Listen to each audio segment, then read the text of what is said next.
नमस्कार, मैं जनता शिवम गौतम। और जिस तरीके से टीआरपी स्कैम के नाम पर तमाम जो लीपापोती, तमाम जो चार्जशीट फाइल की गई मुंबई पुलिस के बाद, अब एक बड़ी खबर आई है कि पार्थो दास गुप्ता जो बार्क के पूर्व सीईओ रह चुके हैं, उनको इतना टॉर्चर किया है, इतना मारा पीटा गया है, इतना प्रताड़ित किया गया है मुंबई पुलिस के द्वारा कि अब वो आईसीयू में भर्ती हो गए हैं। और ये खबर और इस खबर को लेकर एक पत्र लिखा प्रत्युषा दास गुप्ता ने, जो कि पार्थो दास गुप्ता की बेटी है। उसने प्रधानमंत्री को संबोधित किया है और ये कहा है कि हम कानून को मानने वाले लोग हैं, लेकिन जिस तरीके से मेरे पिता की जिंदगी को खतरे में डाला जा रहा है, उनको पीटा जा रहा है और उन्हें पीटने के बाद में इतना बुरी तरीके से घायल किया गया कि उन्हें आईसीयू में भर्ती किया गया। हमारे पास एक कॉल आता है, हमें हॉस्पिटल बुलाया जाता है और वहाँ डॉक्टर हमें बताते हैं कि ये तो 12 घंटे से यहाँ भर्ती हैं, आप लोग इतनी देर से क्यों आए हैं। यानी कि पार्थो दास गुप्ता की पत्नी और उनकी बेटी को नहीं बताया गया था कि वो आईसीयू में भर्ती है। पुलिस ने इतनी बुरी तरीके से उनको पीटा है और ये खबर तब है जब मुंबई पुलिस ने पार्थो दास गुप्ता और अर्नब गोस्वामी की जो चैट थी, व्हाट्सएप चैट,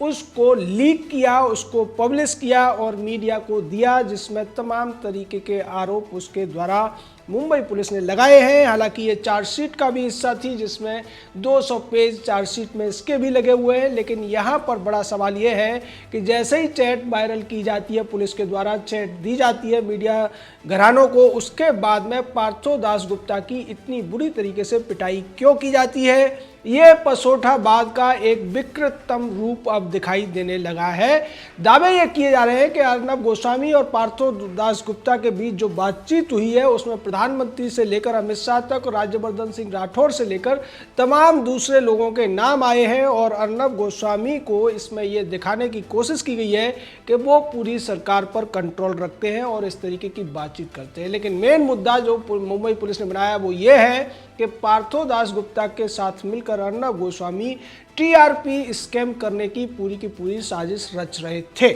अगर इसको सिरे से देखा जाए तो लोगों को ऐसा लगेगा कि अगर बार्क में सीईओ थे पार्थो दास गुप्ता, तब अर्नब गोस्वामी की बातचीत का क्या मतलब है। इसको लेकर हम आपको डिटेल में बताएंगे, वजह भी बताएंगे। लेकिन सबसे बड़ा जो पहला सवाल है वो ये है कि क्या पुलिस को किसी भी व्यक्ति को इस तरीके से प्रताड़ित करने का, पीटने का और घायल करने का या उसकी जिंदगी को खतरे में डालने का हक है? बिल्कुल नहीं है। भारत का जो संविधान है उसके अनुसार जो कानून देश में लागू है, आईपीसी और सीआरपीसी में स्पष्ट तौर पर लिखा हुआ है कि पुलिस किसी भी व्यक्ति को टॉर्चर नहीं कर सकती है, हिंसा नहीं कर सकती है, उसके शरीर पर कोई भी वार नहीं कर सकती है। लेकिन यहाँ ये सब इतनी बुरी तरीके से हो रहा है कि इसको लेकर पहले भी कई सारे लोगों ने हाई कोर्ट में गुहार लगाई थी और अब प्रत्युषा दास गुप्ता ने सीधे प्रधानमंत्री से गुहार लगाई है कि उनके पिता की जान बचाने के लिए वो इसमें हस्तक्षेप करें। इस जो पत्र लिखा है प्रत्युषा दास गुप्ता ने, उसमें प्रत्युषा ने कई अन्य लोगों को भी टैग किया है। इसमें सीएमओ महाराष्ट्र यानी उद्धव ठाकरे,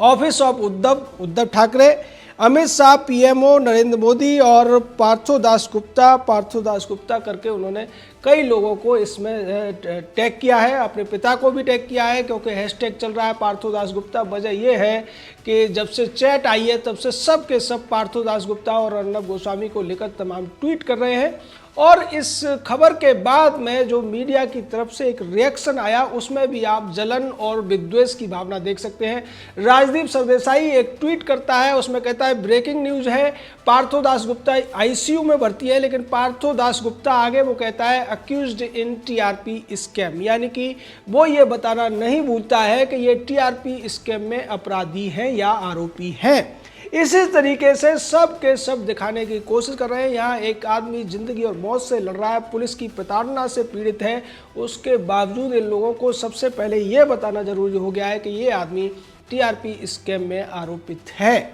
यहाँ दूसरी बात यह है कि अगर ये सारी चीज़ें हो चुकी थी, चार्जशीट फाइल हो चुकी थी, फिर पुलिस को क्या जरूरत पड़ी पार्थो दास गुप्ता को इतनी बुरी तरीके से पीटने की, इतना बुरा अत्याचार करने की, इतनी बुरी प्रताड़ना करने की? निश्चित तौर पर इस पर सवाल उठेंगे। मानवाधिकार आयोग में भी ये मामला जाएगा और इसको लेकर हाई कोर्ट और सुप्रीम कोर्ट को स्वतः संज्ञान लेना चाहिए कि तमाम बातें होने के बावजूद, तमाम केसेस में सुप्रीम कोर्ट की तीखी टिप्पणियों के बावजूद परमबीर सिंह जो मुंबई पुलिस का कमिश्नर है, उद्धव ठाकरे, अनिल देशमुख, शरद पवार और सोनिया मिलकर ये कर क्या रहे हैं। दरअसल अब आते हैं उस बात पर कि पार्थो दासगुप्ता और अर्नब गोस्वामी के बीच में बातचीत क्यों होती थी। दरअसल पार्थो दासगुप्ता ने PGDBM यानी कि MBA की डिग्री ली थी इन्होंने IIM कोलकाता से, और उसके बाद में इनकी दूसरी जो ज्वाइनिंग थी वो टाइम्स नाउ ग्रुप में थी। वो इकोनॉमिक टाइम्स के अधिकारी रहे, उसके बाद टाइम्स नाउ बना तो वहाँ भी वो अधिकारी रहे।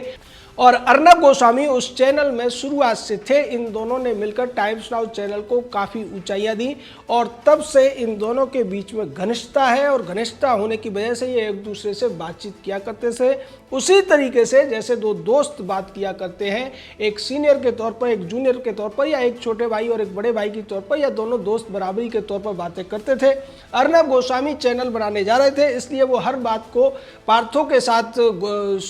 शेयर करते थे। पार्थो भी अपनी समस्या उनको बताते और इसी दौरान कई सारी ऐसी चीज़ें हुई है जो इस चैट में देखने को मिल रही है। लेकिन इस चैट को पूरी तरीके से मैनिपुलेट करके और TRP स्कैम से जोड़ने का काम परमबीर सिंह ने और सचिन वाजे ने किया। सचिन वाजे दरअसल वो व्यक्ति है जिसके ऊपर एनकाउंटर के तमाम मामले चल रहे थे और उसके बाद एक हिरासत की हत्या का मामला चला था सचिन वाजे के ऊपर, जिसमें कोर्ट से उसे सजा भी मिली थी। बाद में उसे अपनी नौकरी छोड़नी पड़ी थी, फिर उसने शिवसेना ज्वाइन कर ली और शिवसेना में रहने के बाद में जब परमबीर सिंह पुलिस कमिश्नर बनता है मुंबई पुलिस का, तो फिर सचिन वाजे को दोबारा से पुलिस में ज्वाइनिंग करा दी जाती है और सचिन वाजे को इस पूरे के पूरे TRP स्कैम का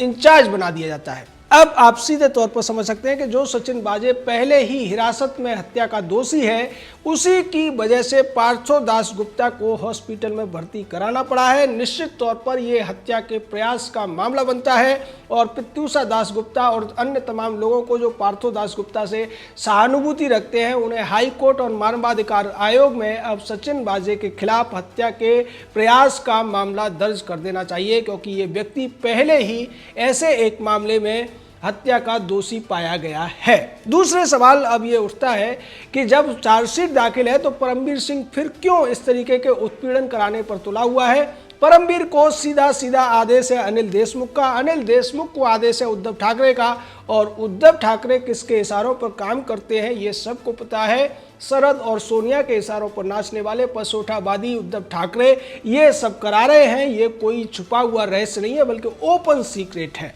सवाल यह भी है कि जब ये चैट बाहर आती है, चैट के माध्यम से आप तमाम तरीके के आरोप मढ़ देते हैं, जबकि पहले ही अर्नब गोस्वामी की तरफ से ये स्पष्ट किया जा चुका है कि ये जो चैट है, उस चैट के काफ़ी दिनों के बाद जब पार्थो दासगुप्ता बार्क के CEO नहीं थे, तब उनका चैनल TRP में नंबर 1 पर आया। तो फिर ये TRP घोटाला कैसे हुआ? क्या दो लोग आपस में अगर कोई बात करते हैं, उस सारी की सारी बातचीत को इस तरीके से इस्तेमाल किया जा सकता है? लेकिन सवाल यह दूसरा भी है, व्यक्तिगत स्वतंत्रता का भी सवाल है, जिसको लेकर पहले तमाम सवाल उठते हैं। लेकिन अब वो लोग जो व्यक्तिगत स्वतंत्रता की गवाही देते थे, दुहाई देते थे, इस पर बात करने को राजी नहीं है। कोई दो व्यक्ति अगर व्हाट्सएप पर चैट करते हैं, कुछ भी कहते हैं, उसको अगर 2-3 साल बाद पुलिस इस तरीके से रिट्रीव करती है और उन्हीं के खिलाफ इस्तेमाल करती है, तो आप समझ लीजिए कि आप व्हाट्सएप पर कुछ भी लिखने से पहले अब आपको बार बार सोचना पड़ेगा। आप मजाक में भी कुछ नहीं लिख सकते हैं।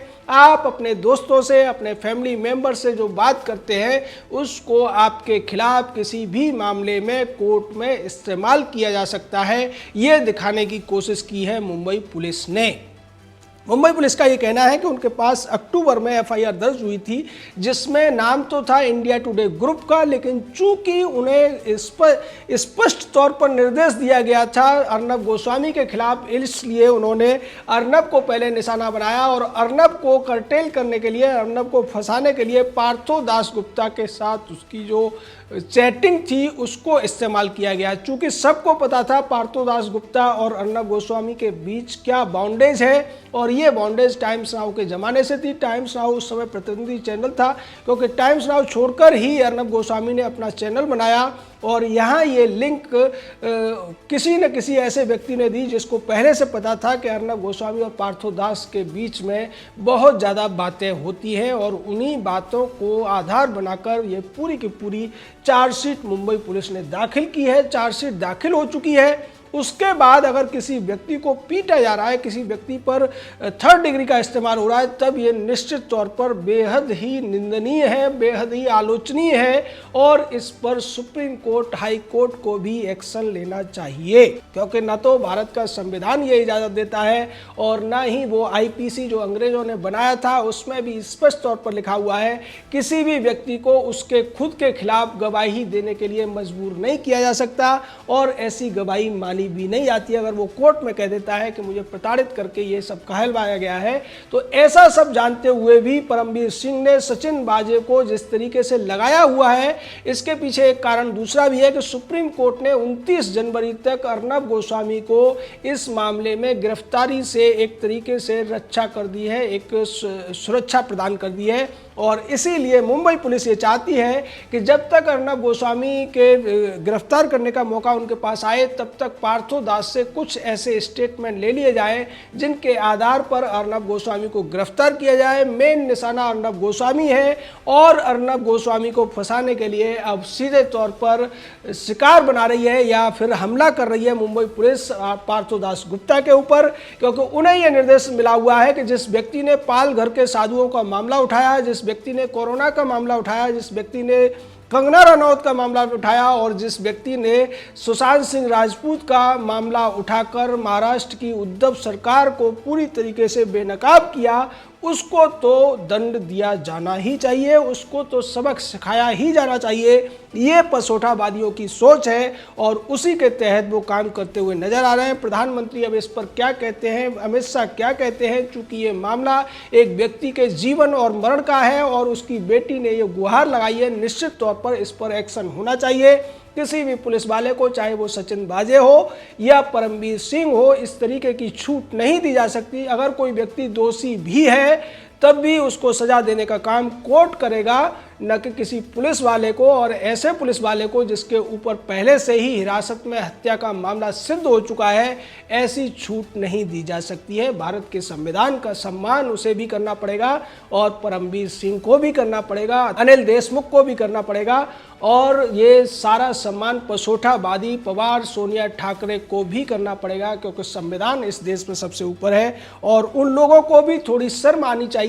जब एक व्यक्ति आईसीयू में भर्ती है तब भी वो इस तरीके से उस पर कटाक्ष करके उसकी सूचना दे रहे हैं। निश्चित तौर पर वो अपनी कुंठा को दिखाने की कोशिश कर रहे हैं, और अगर इसी चैट का भरोसा किया जाए तो इस चैट में सीधे तौर पर अर्नब गोस्वामी ये कहते हुए भी नजर आ रहे हैं कि राजदीप सरदेसाई अपनी बीवी सागरिका घोष को मेरे चैनल में लगाने के लिए गिड़गिड़ा रहा था। तो क्या अब राजदीप सरदेसाई इस बात पर सफाई देगा? निश्चित तौर पर नहीं देगा। उस चैट में तमाम ऐसी बातें हैं जिनको लेकर बहुत से लोगों को शर्मिंदा होना पड़ेगा, जो आज अर्नब गोस्वामी और पार्थो दास गुप्ता के खिलाफ मुंबई पुलिस की कार्रवाई को जायज ठहराने की कोशिश कर रहे हैं। निश्चित तौर पर जो चैट है उसको कोर्ट किस तरीके से लेता है हमें ये नहीं पता है, पर एक चैट के आधार पर इस तरीके से निर्णय सुना देना और एक व्यक्ति को दोषी ठहराकर इतना प्रताड़ित करना कि उसकी जिंदगी और मौत पर बनाए, निश्चित तौर पर निंदनीय है और हम इसकी निंदा करते हैं। जय हिंद, जय भारत।